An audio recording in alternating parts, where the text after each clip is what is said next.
the next presenter, who's Mr. Ahmed Ali, who's come from FATA, Pakistan. And he's going to be speaking on designing and developing M&E frameworks and systems to measure the effectiveness of climate change projects. And before Mr. Ali speaks and on his presentation, I'd like him to give maybe a couple of minutes on FATA and what's the kind of projects, what are the work, the larger program that he's working on. Also the unique challenges posed in the environment that they're working in. Thank you.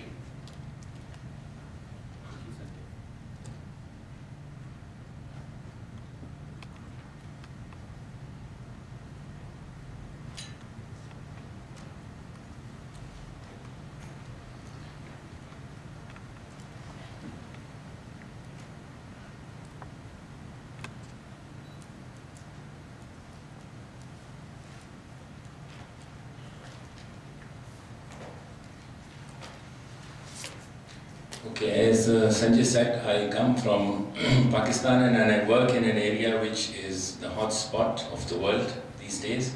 It's called Federally Administered Tribal Area, and it's the region where a lot of things are happening in relation to development sectors. A lot of funding is coming from USAID, DFID, and all eyes are on FATA because it's the region which is very critical in terms of the conflict which is going on in relation to terrorism. Basically, I am working as a technical consultant with a World Bank project, which is a governance project called GSP Governance Support Program, and it's part of the Multi-Donor Trust Fund. A fund which has come into existence as a window to operationalize post-crisis needs assessment, and this post-crisis needs assessment has been undertaken with the help of ADB, World Bank, and of course the government agencies after the crisis erupted in Pakistan in 2009. So there are around, the total funding of MTDF is, Multi-Donor Trust Fund, is around $145 million. In which some part goes to Balochistan, again a hotspot, some goes to Khyber Pakhtunkhwa and a province of Pakistan, and some fund goes to FATA. And there are around 10 projects which are being funded through this Multi-Donor Trust Fund. But today I am going to, of course I will be talking about the results, the M&E frameworks in place, the challenges being posed because a lot of funding is coming, so in that context M&E is really very important. And my today's presentation is a bit different in the sense that I will be talking about climate change. And as Sanjay said, the topic of my presentation is designing and developing M&E's frameworks and systems to measure effectiveness of climate change projects. Under the United Nations Framework Convention on Climate Change, the developed world has initiated a fund which they aim to be of $100 billion in 2020. So because of this scale of funding, a lot of investments are going to take place in the developing world. And it is very important to evaluate the benefits of investments and contribution to reducing climate change vulnerabilities.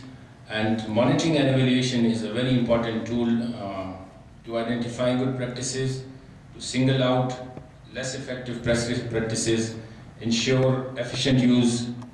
I think this should come at the top. Ensure efficient use of taxpayers' money, and of course, prioritization of inputs by this I mean the feasibility of different adaptation options, and of course communication of outputs. Straight into climate change, different development agencies have developed have their own climate funds, and you can see that I have mentioned here 5 development agencies. And you can see that these climate funds are very recent, So it's, as these are recent, so particularly in the context of M&E, the M&E systems are also evolving in relation to these funds. And if you look at the aim of these funds, you can assess that mostly concentration is on policy making, integration and integration and streamlining of climate change policies into the main economic development policies of the countries. Why on earth we should have an M&E, and couldn't we do better without it? These are very important, of course, in relation to climate change adaptation and mitigation, and it's in fashion. And in the context of Pakistan, I would say that as a lot of funding is coming in, so definitely the development agencies, the governments involved there, they want to evaluate the benefits of it. And I would especially talk in relation to this multi-donor trust fund that investments are coming for the last 10 days. So we have to map what is coming out of these investments. The famous M&E triangle is that accountability of the managers who will be working on these funds, and of course accountability of the managers who are using these funds in the developing world, and learning that what works and what does not work in the context of adaptation is that there are different options available. There are, and among these options, which options are working in which part of the world. For example, I would take the example of South Asia, that what is working in Nepal might be working in Pakistan, in the northern part of Pakistan, when I will be talking about a specific project later on, might not work in the central part of India. So we have to differentiate between different options available in relation to mitigation and adaptation of climate change. And of course, the evidence-based decision making which comes out of it is at the bottom, and it's basically the management function. I think all of you know about this. Now, this cartoon would be telling you that yes, we can do without M&E, but then there are certain things which we would like to have known to might be in relation to replicability in other parts, and might be in relation to cost effectiveness and efficiency. We can still be without it, but we would not be knowing what happened in between. Now, what is an M&E system, or an M&E framework should entail? You know, we should read through this. A monitoring and evaluation system is a set of organization structures which is very important: management processes, standards, strategies, plans, indicators, information systems, reporting lines, and accountability relationships which enable national and provincial departments, municipalities, and other institutions to discharge their M&E functions effectively. In addition to these, we should be also looking at organizational culture, capacity, and enabling conditions which will determine whether the feedback from M&E functions influence the organization decision-making, learning, and service delivery. So this is what a framework entails, that it has organization structures which should be in place, management processes, reporting lines, accountability relationships, and organization culture. Now, M&E system for climate change adaptation. Global Environmental Facility outlines that what should that M&E system look like. It should be able to identify aspects that are working, those that are not working, and the reasons why, as well as providing mechanism to adjust the adaptation process accordingly. As I said, that we have different options of adaptation, and we should be looking at what are working, what is working in certain part and what is not working. And of course, there are different layers at the community level, at the project and program level, and of course at the strategic level. Now UNDP has a slightly different typical approach to that, and it puts development objectives at the center. They are saying adaptation is not a discrete outcome, but a diverse set of activities aimed at achieving development objective under a changing environment. Now, development objectives, changing environment, these are interconnected, and I will be talking later about it, what we mean by this changing climate. And as I said that we again looking at a straitjacket of development objectives. Might be adaptation is at the contours, but not the central part of it. Now GIZ and World Resource Institute propose a six-step process for developing an M&E system for adaptation-related activities in developing world.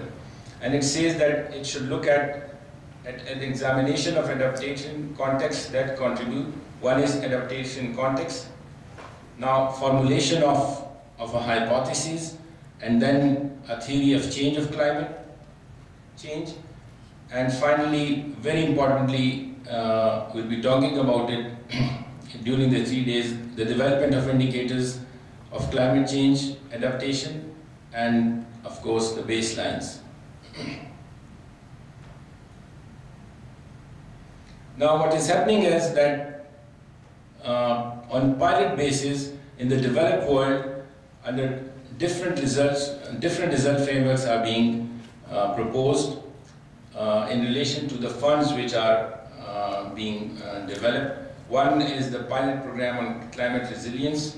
It has a results framework which is in its evolving stage and being tested in different parts of the world. The climate investment fund has its own result framework, and then adaptation fund. Now, what are the characteristics of M&E system for climate change adaptation? One important thing is that adaptation specific activities, as I said, are new. So, when these are new, then there is another aspect to that, that there are different development projects which are being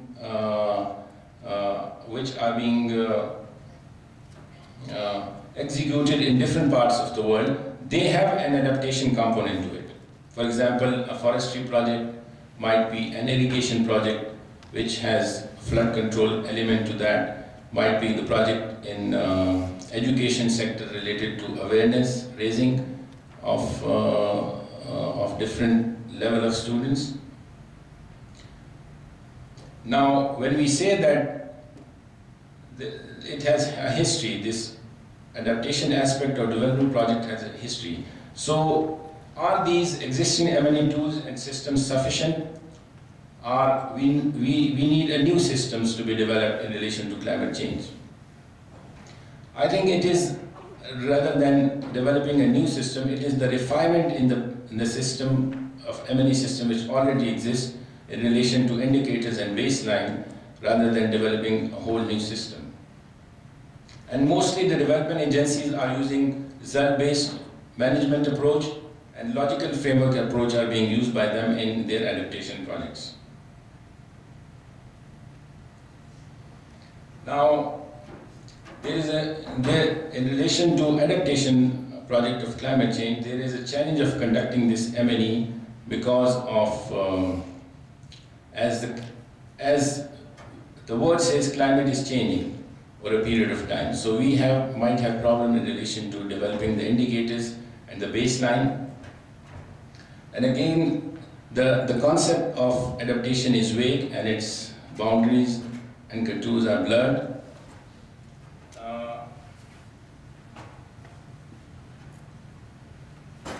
And it remains very difficult to separate the individual adaptation element from the whole project, you know. So this is again a difficulty and it's a challenge. Now what has happened is that in one of the studies being conducted by evaluating 106 projects, by OECD, they have categorized adaptation into thematic areas, into 5 thematic areas. And as I said, baseline is very important, and it's, you know what is happening in adaptation project, that the baseline might change as the weather conditions and climate change. So that is a difficulty in developing a baseline for climate change adaptation projects. And then indicators, as Michael said in his earlier presentation, indicators, especially for adaptation program, might be quantitative, qualitative, we might have binary indicators, and at the same time, we should also be looking at this smart indicators in relation to adaptation. Now, another element to this M&E system of climate change that they should also take care of the cross-cutting themes like gender. And one important thing about this system should be that linking the individual assessment of an adaptation project to overall assessment of climate change of a country. That's the most difficult part to undertake, because we might be very able to know about the outputs of an adaptation or mitigation project, what overall outcome of different projects and programs, and then aggregating them into complex indicators and knowing about the overall assessment of a country might be very difficult. These are the 5 categories in which mostly the adaptation, climate change adaptation activities are divided into: climate risk reduction, policy and administrative management for climate change, education, training and awareness on climate change, climate scenario and impact research, coordination on climate change measures and activities across. All these thematic areas might be included in one project, or we might have a separate project on our program on one of these. And mostly, when you have a look at the country's programs and policies, you might see that mostly the projects are in the climate risk reduction category, and of course, in mostly, for example, in Pakistan, we are at the stage of developing the policies related to climate change. And each might be in many countries in South Asia like Nepal, Pakistan, India, they have this climate impact studies being undertaken, and it's very difficult to monitor and evaluate those. Now, as I said earlier, that we might have a program which might have an adaptation element. So you can see that all these sectors, you might see, for example, in Pakistan, what happened that we had a Ministry of Environment, and it has different projects in relation to environment in different sectors. What they did now is that they just changed the name of Ministry of Environment to Ministry of Climate Change. So we can see that climate change adaptation projects might have an element in all these sectors. For example, in flood protection control, coastal defenses, seawall surge barriers, you might see in the policy and administration management, zoning planning, differentiated insurance premiums. In education, training and awareness on climate change, you can see training on early warning systems, awareness of possible future climate change impacts on floods, and in climate scenarios and impact studies, studies on climate change impacts on flooding, forecasting likelihood of floods. And in coordination across relevant actors, you can see in the sector of flood prevention, coordination across citizens, flood control authorities and government. So you might see any of these sectors having one component included in a climate change adaptation project. So and then we have so many sectors. And when we try to have indicators for each of these sectors and the elements in it, and then we try to aggregate them or to report to International Panel on Climate Change. So it's a very complex and a very difficult task, and developing countries like Pakistan might not have the capacity to undertake this. They might may be able to do it, to have an M&E system at a project level, but having an overall assessment might be very difficult at the federal government level. Okay, skip this. Now this is how an SDC log frame looks like for an climate change adaptation project. You can see here, as I said earlier, there are different development agencies which have climate change funds. Now, different agencies have different understanding and might be a little bit difference in their log frames. You can see here that we have level description indicators, means of verification, and an assumption in an SDC log frame. But if we look at the DFID log frame, you can see that it's a bit different in this, in the sense that they have indicators, then they have baseline, they have milestones, and then they have targets. So this is how we can, this is what happens. If their funding is coming to mainstream climate change policies in Pakistan, so if its funding is coming for DFID, so we have to use this as a requirement. But of course, slight changes can be made at the government level in their own result-based M&E framework. As I said, under these 5 thematic areas, a huge number of indicators have been developed, and different agencies use different indicators. For example, number of household community participating in afforestation is used by the Director General of Netherlands. JICA is using it, CEDA is using it, but Canadian Development Agency and DFID is not using it. You can see the impact of flood in terms of number of people affected, inundation, depth, duration, value of flood damage. JICA is using this, as JICA is mostly funding infrastructure projects, so you can see that they will be definitely using it. But if you look at the number of people benefiting from water, livestock, and natural risk management projects, you can see all of them are using it because such kind of projects are in place in different developing countries. And of course in Pakistan, a lot of projects are in the water, livestock, and risk management sector. Then again, common indicators on policy and administrative management. You can see number of villages, communities, countries, regions with adaptation, resource management, environmentally sustainable strategies, plans. As I said, that mostly the funding is coming into policy making in relation to climate change. So you can see that almost all these agencies are using this indicator because funding is mostly in this. And you can see that number of policies submission per year,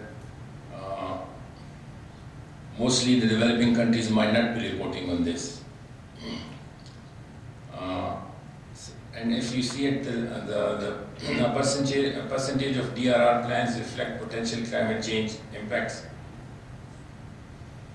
Again, we might be, as I said, in an adaptation project, mostly interested in the outputs rather than the impacts.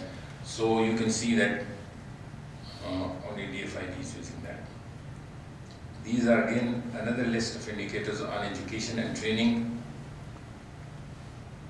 Simple one, number of training sessions, workshops conducted. And all of them are using this. We are using this because it's very simple.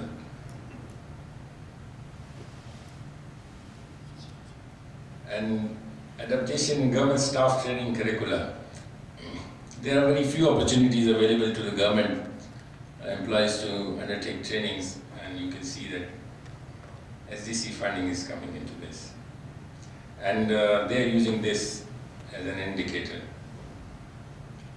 And others are not using this. Now, common indicators on research. I think it's the most difficult area in developing countries in the sense that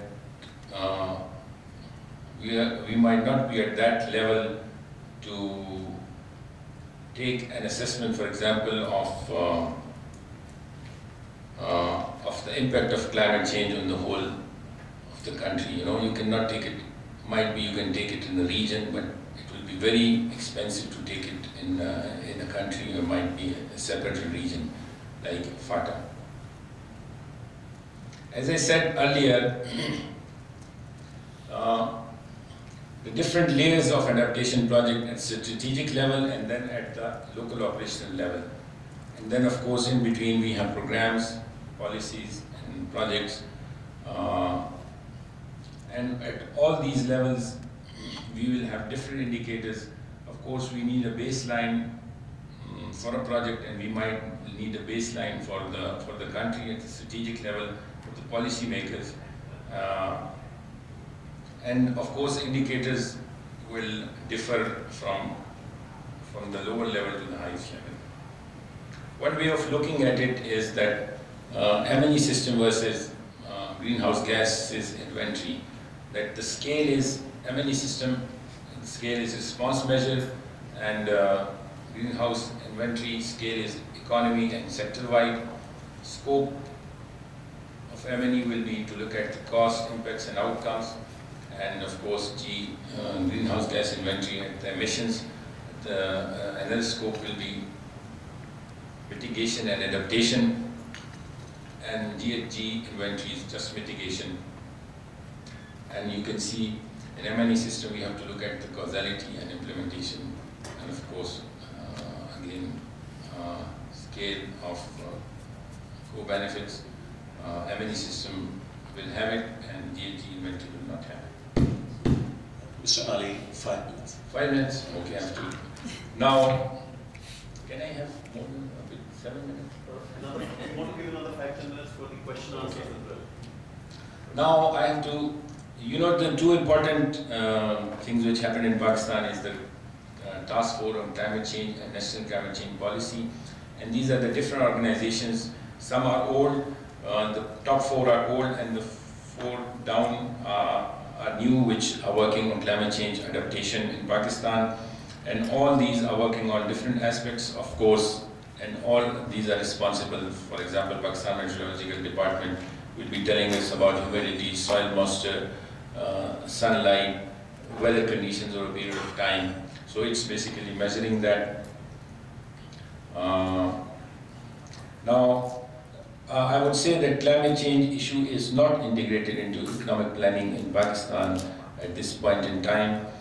We have a climate change policy, but that might not be into economic planning machinery of Pakistan. Two important things which are important to Pakistan in relation to climate change is the melting of Himalaya, Karakoram, Hindu Kush glaciers, which feeds into the river systems of the South Asian countries. And secondly, the unpredictability of monsoon in Pakistan lies in the monsoon region. Recently, climate change in relation to Atabad outburst lake. This is a lake in the northern Pakistan which caused a lot of damage. Secondly, unprecedented floods in the Indus River system caused a loss of around $9.5 billion. It was a catastrophe in Pakistan. An interesting thing I would like to mention here is related to the baseline. We had 100 years back baseline in relation to floods, and we developed our infrastructure on that, bridges, roads. But when these floods came, people are saying now this baseline was outdated because all the bridges were swept, all the highways were swept, and so you can say that the baseline in relation to climate change might be changing for a period of time. These are the convention to which Pakistan is the party, and Pakistan has formulated several national policy frameworks which does have a component how to monitor these policies. Now, Pakistan has few projects on clean development mechanisms, adaptation fund projects, and two important agencies lead IUCN and of course WWF have some of the projects on climate change, but these are small projects mostly related to doing a research study on different aspects of climate change. Now, in relation to the policy, climate change policy of Pakistan, it does talk about monitoring and evaluation of different sectoral areas of climate change, but who will be the capacity of Ministry of Climate Change to undertake these, to have an M&E framework is low. A lot of assessments are taking place in relation to M&E systems of different provinces, but the element of climate change is not integrated into that at this point in time. How many minutes? I think it would be really nice to actually, you've put so many ideas out there, that it would be really good to have some questions and some comments. And then people can get some ideas, further ideas from you, or write some ideas up on the... Okay, last one slide. That would be wonderful, thank you. Now, Glacial Lake Outburst Flood Project is being funded by UNDP in Pakistan. It is also, some such kind of projects are being funded in Nepal and might be in Bhutan. And they just follow the UN standard procedures, and mostly monitoring is undertaken by the project staff. A lot of technical support would be needed to develop the result framework by the regional team, because as I said, Adaptation Fund has result framework which might be tested here. The most important thing of a project in the context is the project steering committee, which contains people, take people from all, from the universities, from UNDP, from the government, and these are also responsible at certain level to monitor and evaluate the project. And these are the key elements of M&E system of law project. You can read through that. Okay.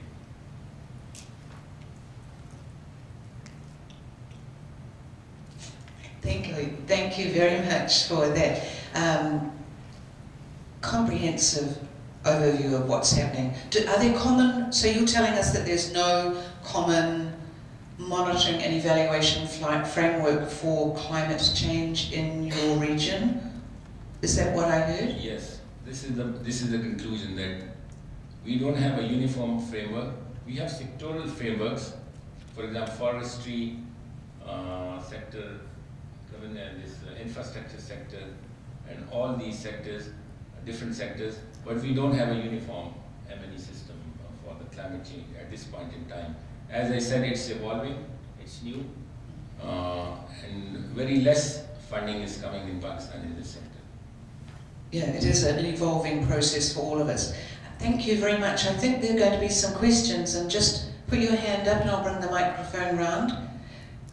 I'd like to make one comment just before I hand over to you, sir. It's about, you said we had baselines, but the floods we've had are worse than anything we've had in 100 years. And I think that whatever sector you're in, I think you need to think very, very carefully when you're developing baselines in terms of, can we really nowadays rely on past data? Yeah, because so many things that are happening that are out of the ordinary that we wouldn't normally expect, that we have to possibly consider in our M&E system and in the development of our M&E framework.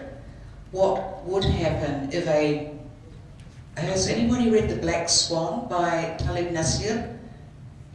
I would really strongly recommend, I'll put it up on the wall here, what happens when out of the ballpark things occur that wouldn't be normally considered. If we have a baseline and we expect X, Y, and Z to occur in a 100-year period, if we can no longer rely on that kind of data, how can we establish baselines? I would like you to perhaps think about those kind of circumstances, because they're occurring more and more often. I'll put the name of that particular book up that you might like to refer to. But I think enough from me. I think we have a few questions from the floor. We start here, and we go over here, and we might take one more, please. Thank you, Ms. Lee. Thank you very much for the presentation, Mr. Ali. As you know, Bangladesh is also vulnerable to disasters and climate change, and we're one of the most vulnerable countries for that. And also we are pulling in lots of climate fund coming in at different levels. And there's also a big struggle from different NGOs and government to get those funds.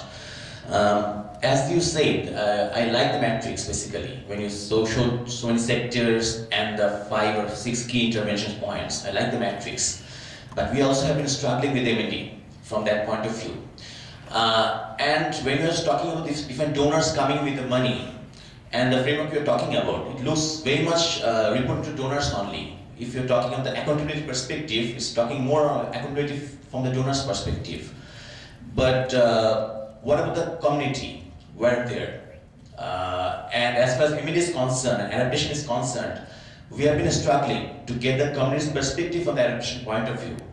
And we are trying to blend these two knowledge, local community and the scientific community.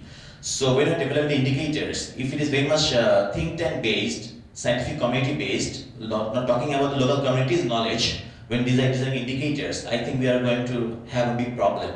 So we are trying to balance those two. And I would love to hear some experiences from your Pakistan experiences, how you're managing these two communities' knowledge setting indicators.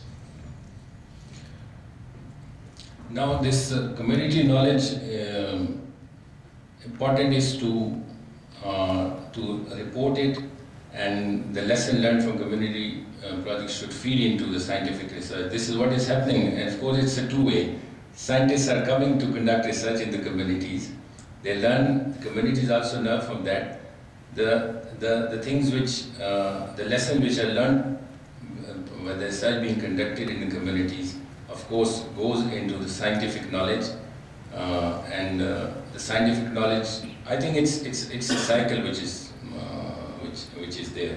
But of course, in some cases, as I said, for example, in adaptation fund, there are results management frameworks being developed at the strategic level, which are then coming to donors to the developing world.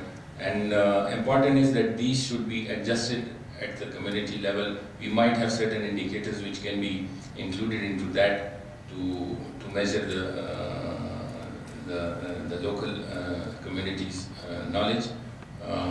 But as I said, it's a cycle, you know.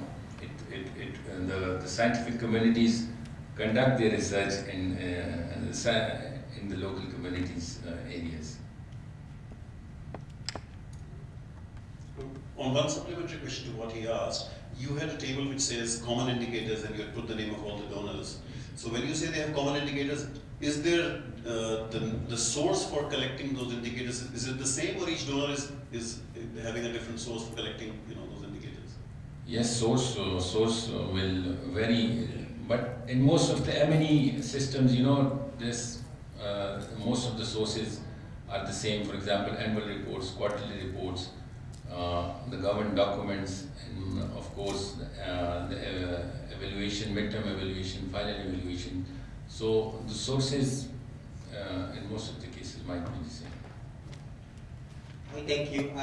We at BSO International is just starting with this climate change thing, and then we're also interested on how to develop M&E system or framework on how we can effectively deal with this climate change. I am just interested because you mentioned in your country, Pakistan, that there's no yet framework, unified framework in terms of M&E, and then you have a different framework for sectoral thing. I just want to know if, for example, in the development of that framework, is it also in relation with other countries' framework? For example, you mentioned about issues on glaciers in India and in Nepal. So when we developing this framework, is it also related also to other countries developing their own framework to come up with a global framework? Because when we talk about climate change, it's not about an country-based issue, it's a global issue. So I'm interested to know that because we're also dealing with different country offices and partner organizations, and on how we can do effective M&E system for this, so that moving forward we can also link with other organizations on how to do this. This is what I said, that for example, this GLOF project, it's being funded by UNDP in Pakistan and Nepal and a few other countries. So definitely the M&E system which is being involved will have a lot of commonalities of these countries. And of course, these can be, the system being developed in Pakistan can be used in Nepal also. So we can use that M&E system. But definitely there might be slight differences when it comes to government. The framework in the government might be a bit different in the planning departments in Nepal than in Pakistan. So slight adjustment need to be made to that. Otherwise, these can be used in a region. As you said, climate change is a regional issue. So when we have to report it in the country level, then we have to report it on the regional level. What is happening in relation to mitigation and adaptation in a particular region? You're right. Okay, one last question before we break for tea. It's more a comment. I was last week at a USAID UNEDA conference for 2 days on local capacity development. And of course, when you're sitting with USAID staff, then you always get to the discussion of global indicators. And you've shown some there for different organizations. And the problem for me with them is that they always only measure output and never measure the process, so you don't really learn how you got there. And secondly, they're developed basically for decision making on the side of the donor. Will we give money again or not? And they're not that much made to check whether or not the policy of the developing country that receives the money actually works, or whether or not the programs and the plans implemented by the government actually work. The number of people trained doesn't say whether or not their capacity has been developed, or whether or not they absorbed anything learned or are using it in any way. But it's one of those 5 indicators that USAID uses, and others as well, to globally measure whether or not they make impact, but doesn't say anything about whether or not they make impact. It's just for easy decision making, and that's an issue I have with that type of indicators. We had the same thoughts as you, and you might like to just close. And yeah, I think one of the point that you made is on this He's just chart as written well. this down. Are indicators donor driven or host country driven? So I think both your points. I think the first being And about outcome and outcome. yeah, and the process not capturing enough, about the process just capturing, and that I want to partly cover that as well in my presentation today on VFM, value for money. So both these points will get addressed, but not to Mr. Ali. You may want to respond to what Dennis said. Yeah, and your closing comment. The important, as Dennis said, the processes which are being undertaken in different regions or different parts of the country, that is very important. From the processes of, for example, of a GLOF project in Pakistan and then in Nepal. So we can learn a lot from that, and that should feed into the, you can say, the